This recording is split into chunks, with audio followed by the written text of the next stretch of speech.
The Grignard reaction is used to prepare the Grignard reagent, which can then be used to make new carbon-carbon bonds. In this video, we will be discussing how you can prepare the Grignard reagent and the various techniques involved. First, collect the necessary apparatus as shown here. You will need a pasteur pipette, 2 graduated cylinders, a mortar and pestle, a 50 ml round bottom flask, a condenser, drying tube, and a weighing boat. The reagents that you will need to obtain will be dry ether, magnesium turnings, and the halogen compound you will be working with. Once all the glassware is collected, ensure that all glassware is properly cleaned before starting the experiment, as the Grignard reaction is highly sensitive to impurities. It is recommended that you use a test tube brush when you're cleaning the glassware. Next, rinse all glassware with acetone after washing.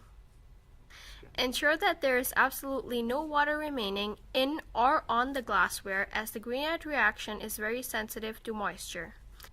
It will not proceed if it comes into contact with any amount of water, no matter how small.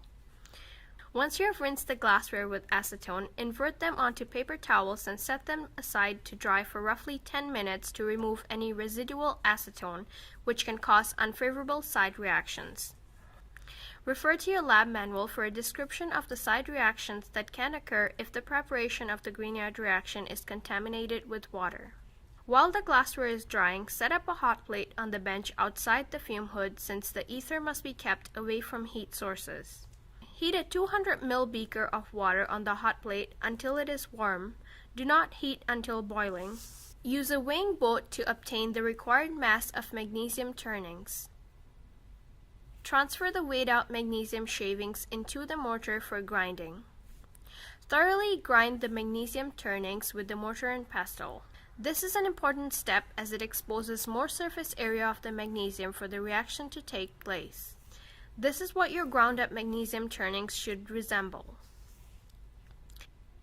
Attach the 50 ml round bottom flask to the retard stand and place the magnesium turnings inside. Here is a condenser. The bottom pipe is connected to the tap and the upper pipe is connected to a ring clamp which is placed on the sink. Ensure that there is a steady flow of water. Here is a bottle of dry ether. This will be utilized as our solvent. To ensure that the ether is dry, look at the sodium ribbon and ensure that it shines. To prepare a feeding solution, add the required amount of dry ether and halogen compound separately using different pipettes within a graduated cylinder. Here is a stock solution along with the feeding solution. Prepare the stock solution using the required amount of dry ether and halogen compound solutions. Ensure that you cork the graduated cylinder so that the solution does not evaporate. Once you have both solutions prepared, transfer the stock solution into the round bottom flask and quickly attach the condenser to it.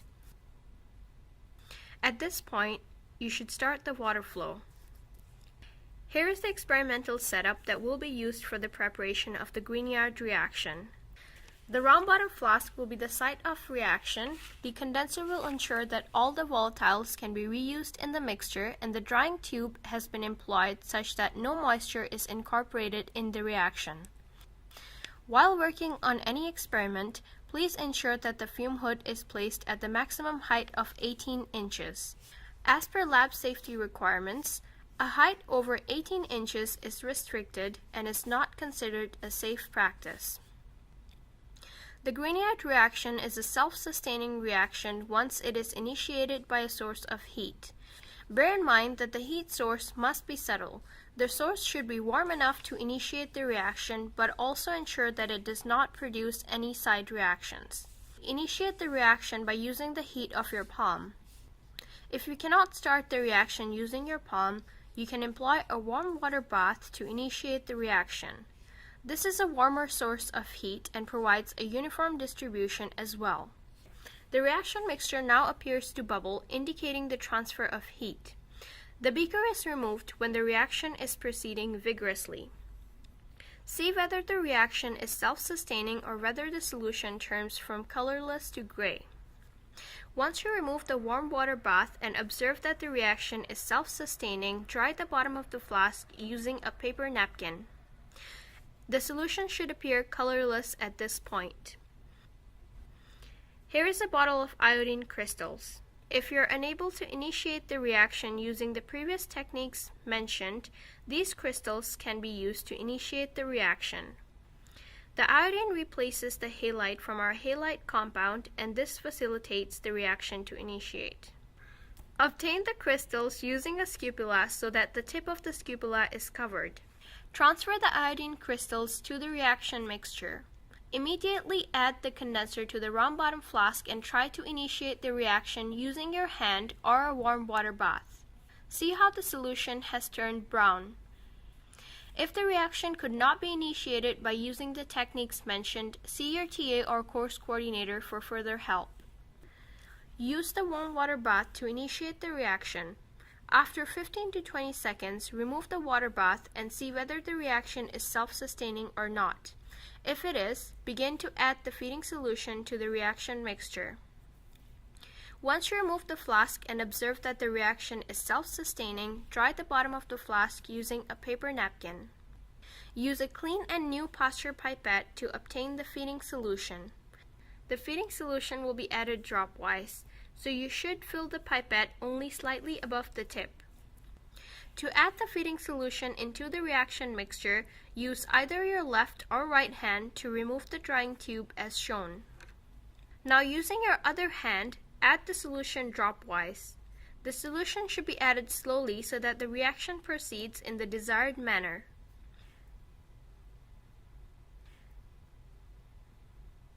Once the feeding solution has been added, immediately reattach the drying tube to the condenser using both hands.